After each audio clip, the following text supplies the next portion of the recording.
আজি কিন্তু মা মেথি জলকীয়াৰ আচাৰটো কেনেকৈ বনাই ক'বই লাগিব মোক। এয়া কালি অনা ৰঙা ৰঙা জলকীয়াখিনি ধুই এবাৰ ৰ'দত দি শুকুৱাই পেলাই কাটি আছে নহয় জানো? ইয়াৰ পিছত কি কৰে কওকচোন মা? এতিয়া চোৱা, মই দুভাগ জলকীয়া ল'লোঁ।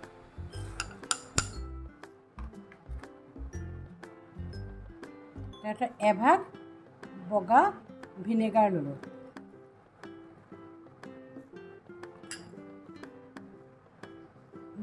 টেবুলস্পুনৰ 1 টেবুলস্পুন নিমখ ল'লোঁ আৰু 1 টিস্পুন হালধি ল'লোঁ। এই মিশ্ৰণটো এনেকৈ কৰি পেলাই মানে মই 3 দিন থৈ দিম। 2-3 দিন দিম মানে থৈ দিম আৰু জলকীয়াকেইটা কোমল হোৱালৈকে থৈ দিম। তাৰপিছত ধুনীয়াকৈ ক্লিন ৰেপখনেৰে দি এই আচাৰখিনি মই ঢাকি দিলোঁ। এতিয়া তাৰমানে এই 3 দিনতে আচাৰখিনিত ধুনীয়াকৈ নিমখ হালধিখিনি সোমাই যাব নহয় জানো? 3 দিনৰ পিছত কি কৰিব মা? 3 দিনৰ পাছত মই মেথিখিনি শুকানে ভাজি ল'ম। শুকানে দেই। তাৰপিছত বাটিম, মিক্সিত দি বাটি পেলাম, কিন্তু মিহিকৈ নাবাটো, অলপ ডাঙৰ হেৰিকৈ বাটিম আৰু মিহিকৈ নালাগে বাটিব।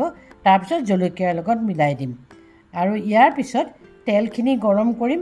গৰম কৰি তেলখিনি যেতিয়া ঠাণ্ডা হ'ব তেতিয়া জলকীয়াৰ লগত মিলাই দিম।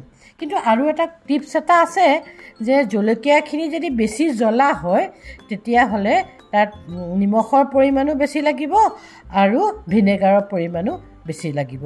বটলত ভৰাই শেষত অকণমান আৰু অলপ তেল গৰম কৰি ঠাণ্ডা কৰি বটলত ঢালি দিম।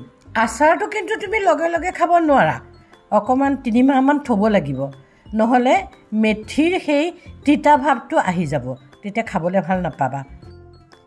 ধন্যবাদ মা, এই বংশানুক্ৰমে চলি অহা আচাৰৰ ৰেচিপিটো শ্বেয়াৰ কৰাৰ কাৰণে। মেথিৰ বিভিন্ন উপকাৰিতাৰ কথা জানিহে আহিছিলোঁ।